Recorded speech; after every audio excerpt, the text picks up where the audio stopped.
Thank you, Mr. Vice President. The United States thanks the High Commissioner and the independent experts for their comprehensive and shocking report.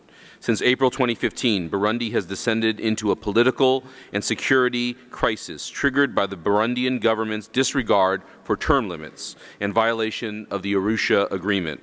The UN Independent Investigation on Burundi report issued on September 20, 2016 highlights this increasingly dire situation in Burundi. Burundi's current trend seems to be towards increased violence and a humanitarian catastrophe.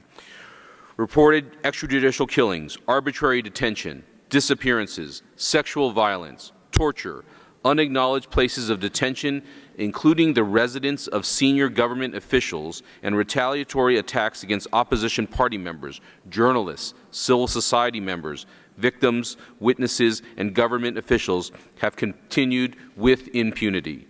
The UN expert report assesses that, quote, to the extent that there is a reduction in violence, it is the result of increased oppression. Burundi's gains following the end of the civil war in 2006 are receding. Doctors, teachers, and members of civil society and the media have fled the country. We call on all sides to put an end to the human rights violations and abuses.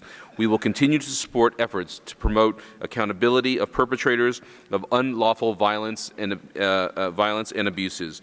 We firmly believe that the crisis can and must be resolved, or Burundi risks descending into further conflict, including the possibility of mass atrocities. The dialogue currently led by the East African Community and mediated by former Tanzanian President Mkapa represents the best avenue for reaching a peaceful resolution to the crisis and restoring stability in Burundi.